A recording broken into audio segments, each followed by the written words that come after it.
Igbo Area TV, Onondi Igbo. Police names officers killed during IPOB raid.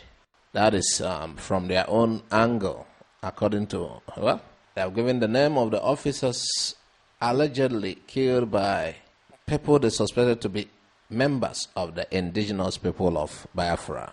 The police said the officers, Joseph Akubo and Oliver Abe, died during the raid of the Anambra home of the IPOB lawyer Ifeanyi Ejiofor.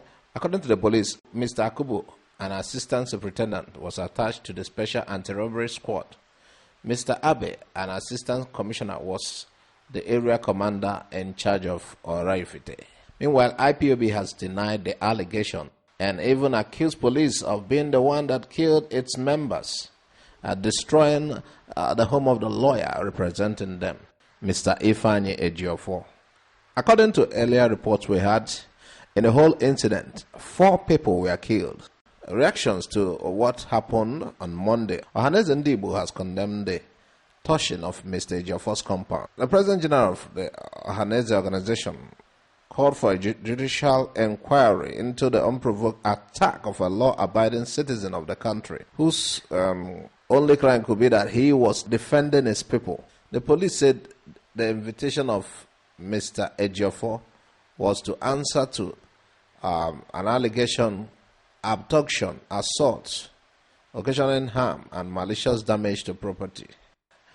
Since the incident, Mr. Ejiofor's whereabouts remain unknown, and the police on Tuesday declared him wanted.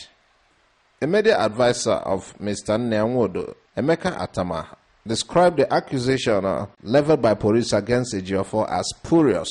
He said what the police would have done if they realized Mr. Ejiofor had gone contrary to the law is to arrest him. Nothing prompts going into his house, setting it on fire. I would like to ask this important question. I want to know what gives the Nigerian police the authority to set somebody's home on fire. Is it part of their defense? I would like to know.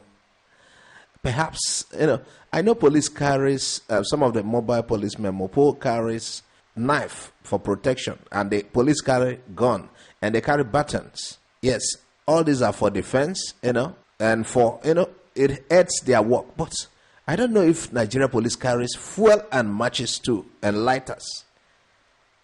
Who set Barrister Ejiofor's house on fire? What legal backing do they have to do that? It's still amazing me. That's what happens in Nigeria amazes me. And you wonder, this is allegedly from the police.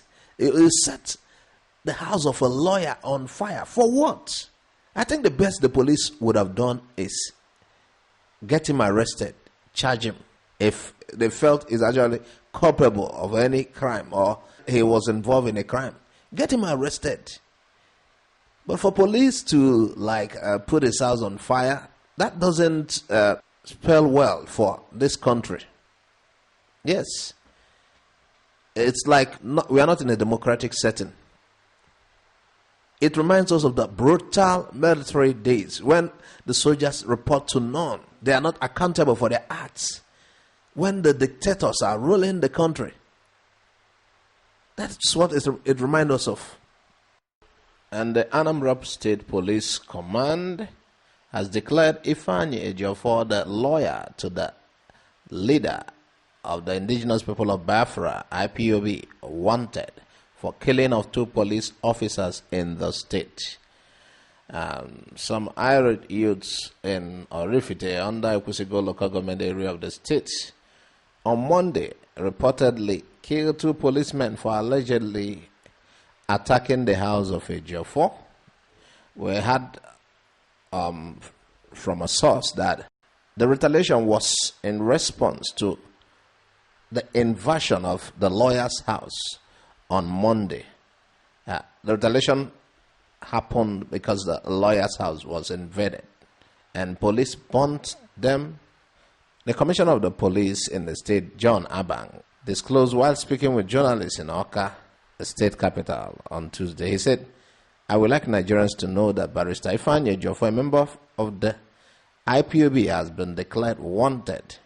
He said he seek the cooperation of the law-abiding Nigerians, east, west, north, and south, that wherever they find this individual, they should report to the nearest police station for possible arrest and prosecution based on the rule and laws of Nigeria. He said, based on the rules and laws of Nigeria. And, there's something I want to point out there. He wants a law-abiding Nigeria to join hands to get this man fished out from anywhere he's hiding. Law-abiding Nigeria. What do you mean by law-abiding Nigeria? First of all, what gave the police the power to get somebody's house burnt? Is that part of the prosecution? I still want to ask. So law-abiding Nigerians should get involved in what they don't know. I don't understand you. They should get involved with the arrest of the barrister because they are law-abiding Nigeria, or they should just please the police and get this man arrested. How? I don't understand. Why did police in the first place go against their normal standards? Is that how Nigeria police is run these days? Do they carry petrol and fuel about to burn houses? The best they should have done is arrest this guy, charge him to courts. Now you want law-abiding citizens to help you fish him out anywhere he's hiding. Oh my God. I thought the situation of things in this country should be improving. But those who are the helms of affairs in this country are not doing what they ought to do. If not, if you're coming late, and maybe you're walking late in America, and the police sees you on the way, you know what they do? They ask you if you need help. Police are friendly. But when you are involved in crime, fear them. But here, oh my God, this is very unheard of.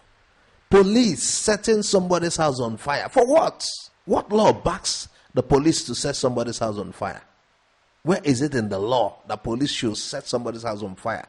Where is it in the law that police should apply arson attack to achieve their aims? Sore was arrested. You can see the way they are playing with him. You can see what is happening. They are just doing what they want. The government is, nobody can challenge the government. They are even trying to push a social media bill. You don't have the right to condemn whatever they do. So impunity continues. The only means whereby Nigerians can vent their angers, speak up. They are trying to stop. They are trying to extinguish that means. And a lot of people are watching. I pity the future generation. With all what we are seeing, I pity us. The set of people in power right now, oh my God. The leader of the indigenous people of Biafra, IPOB, Mazi Nnamdi Kanu, has since reacted to the recent incident at his lawyer's house in Orevite, Anambra State. He said, police soldiers attack my lawyer's house, kill 3.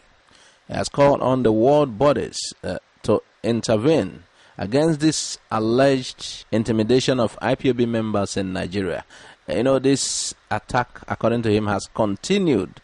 He wrote, confirmed reports indicate that a combined team of Nigerian police and military assassination squad invaded the home of my lawyer in Orevite, Anambra State, this morning. That was Monday morning, in a bid to kill him and his family. Sadly, 3 innocent Biafrans were killed by this invading force at his residence.